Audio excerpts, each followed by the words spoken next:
Okay, let's have this another set of true or false questions. Number 6, accounts receivables are trade receivables that are not evidenced by formal agreement. Kasi pagdating sa accounts receivable, this is only supported with open invoice. In other words, it is less formal. Okay? Unlike with the promissory note, yun na yung magiging formal talaga kasi meron na siyang specific na due date with the interest kung hindi ka magbabayad. Okay? Doon sa open invoice, nilalagay lang yung terms na kailan bayaran mo siya ng ganun. Then by the time, then there's a need for the for the seller to issue a demand letter or what in order to collect for the open invoice. Kasi itong promissory note, meron na itong more legal na basis dito na kailangan bayaran yung receivable. So therefore, number 6, the answer is true. Okay? Now, number 7, trade receivables are recognized simultaneously with the recognition of the related revenue when the criteria of recognition revenue are met. Okay. Okay. Unang-una, bago ka makapag-recognize ng asset, it could be a cash or a receivable from the time that you have a sale or you render services to your customers. Kailangan talaga na una, magkakaroon ng recognition of revenue. So, kailangan yung mga criteria na lang, yung mga criteria niya sa kanyang revenue recognition ay ma-meet yun lahat. Okay? Bago magkaroon ng trade receivables. Kaya, sinasabi na yung if that is arising, if a receivable is arising from that, kailangan yung receivable simultaneously siya na mag-arise with the revenue recognition. That's why in the in the journal entries, if there is a sale, then if that is on account, then you need to make an entry for the AR or accounts receivable. Okay? So the answer for this is true. Number 8, trade discounts are used to avoid. Again, trade discounts, this is different from sales discount. They are two different things. Magkaiba yung sales discount at saka yung trade discount.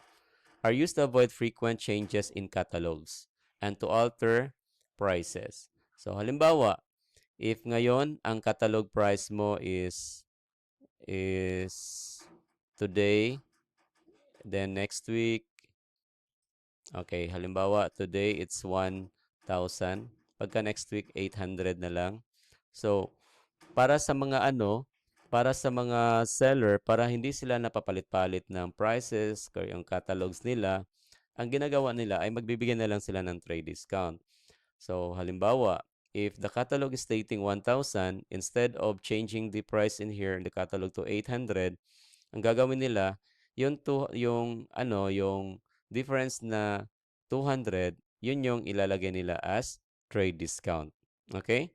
I hope that you get. So, still, yung nakalagay na presyo pa rin doon sa kanilang catalog is 1,000. But, merong sinasabing trade discount na ibibigay sila. Okay? I hope that you get that. So, let's say pagka next month, sinasabi nila na, okay, yung price natin is ano na lang, bali 640. Okay, so dito, nagbibigay sila ng 20%. Okay, then another 20% naman, another down on their price na 20%. So, makita mo, the computation is based dito sa original. Una, 20%, so that is 200K. So, yun yung nabawas dito sa 1,000, kaya nagiging 800. Then, another 20%, which is 160. Kaya nagiging 640.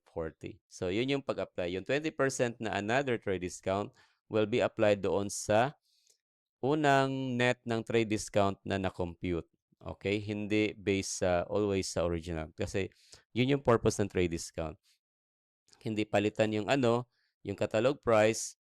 Kung hindi, magkakaroon lang ng trade discount na ibinibigay doon sa customers. Okay, so the answer for number 8 is true. Now, on number 9, credit balances in customers account. So, credit balances, ibig sabihin, we try to analyze a T account of the AR. So, kung mayroong ano dito, receivable na 100, tapos may ah, credit dito na 2. In other words, ang kanyang resulta ngayon sa AR ay nagkaroon ng 2. So, mayroon siyang credit balance dito. Okay.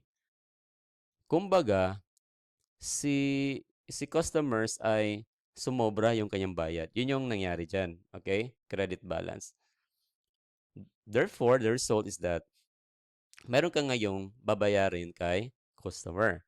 So, ikaw yung may utang. Okay, so ang sabi dito, hindi mo na yan ipipresent as part of the current liabilities. So, as part of the receivable.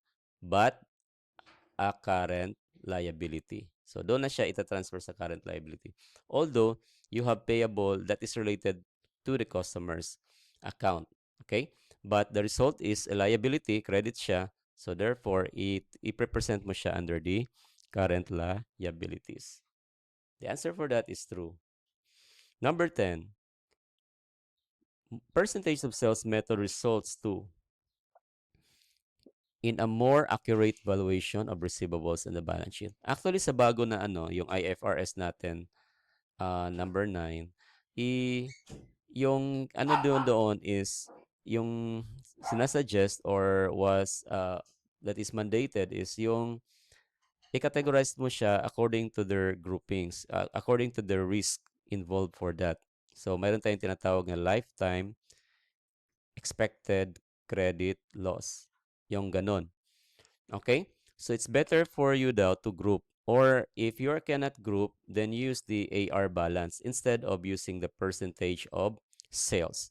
Kasi it will give you more accurate na, estimated in the future kung magkano yon. So, you estimate that but based on AR balance but not on sales. So, dito tayo ngayon.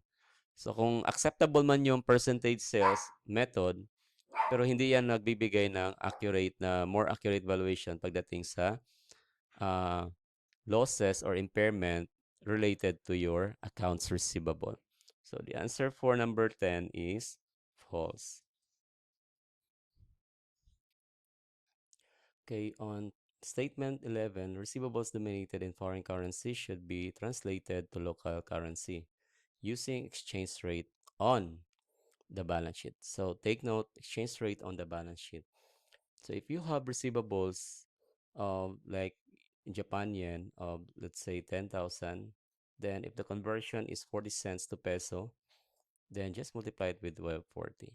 So meaning to say you are going to present in peso in your statement of financial position amounting 4,000 for your accounts receivable. So this statement is true. Number 12, the fair market value of the short-term receivable may be equal to its face value. Yeah, because there are sometimes that if you are going to compute face value to compute the present value of that, it will give you on immaterial difference. So for the rule, the face value of a short-term receivable, let's say 12 months and below receivable for that, is to be stated at equal to its face value. Okay, so that's the rule. On the other hand, on the next, so that is true for number 12. Number 13, credit loss is the difference between contractual cash flows due and the cash flows that entity received discounted. Okay, take note that the difference is not a credit loss because the credit loss is a result of an impairment. This one is not a result of an impairment. The difference is a result of the time difference. Okay, so therefore, this one is not to be accounted as credit loss, but a discount on note receivable. That is how we are going to account that. It's like a deferred interest between the future face amount or future cash flows amount and the present value. So that's discount, and we have to amortize this one over time, okay, over the years. Kung kailan over the years na life ng promissory note or ng notes receivable, or it could be a loans receivable. So this one is false. Number 14, in gross method, sales discounts are reported as deduction from sales. Yes, if you have sales under the gross method, the sales discount or sales allowances or returns are to be deducted from here. Okay, so therefore this one is true. Now, in the net method, there's no deduction. Why? Because the sales already net. Okay, sales is already net of that. So when you record sales, and AR, or yeah, if that is accounts receivable under the net method, itong AR sales, kung yung amount gross is 1,000, if the sales discount allowed for that is 20, then without waiting on the period in the availing the of sales discount by the customer, you can deduct that immediately. So at the time that you are preparing journal entry on the sales at the event of sales, you are to record the amount of 980 that is net of discount.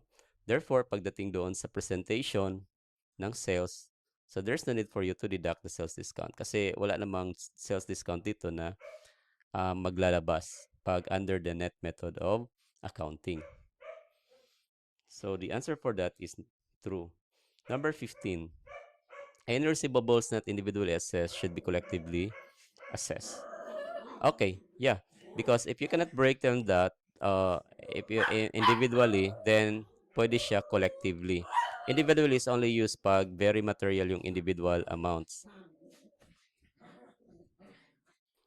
Pag material lang yung individual account, then that's the time that you can assess them individually. Okay? Pag hindi naman, then it is very impractical. Ibig sabihin, very costly, not viable, na i-assess mo siya individually. So you can assess that collectively. Collectively, it could be a group as a whole if their related risks are they're equal or on the same. But if you want to make it more meaningful, pwede mo siyang i-group by geographical or according to the related risk of the group of the receivables. Okay, so that's according to the judgment or discretion of the management. Okay, so the answer for number 15 is true. Okay, now let's have this number 16. Okay, this is a demonstration on your understanding kung ano yung resulta pag ganito. When the stated interest rate exceeds the effective rate, so if the stated rate is more than the effective, pag sabi ng effective, yun yung market. The market rate, ibig sabihin yan, in-issue mo yung promissory note mo or yung receivable mo at premium. Okay, premium yan ha, kasi mas mahal siya kaysa doon sa market. Okay, so sabi nila, the present value of the notes receivable will be less. Okay, less ang tawag niya dito. It's face value. Ibig sabihin, sinabi niya dito na naka-discount siya. Pero that is incorrect. Kasi nga, mas mataas yung kanyang stated rate kaysa doon sa effective rate. Magiging discount on note lang yan, or when I say discount, yung market value is less than the face value. Ibig sabihin, pag halimbawa, if the face of the note is 1 million or 1 million, and this is the face value, and if the market value is only 800, less than, ibig sabihin yan, yung interest rate ni fair value, ni face value, let's say 10%, ang market value niyan ay higher. It could be 12%.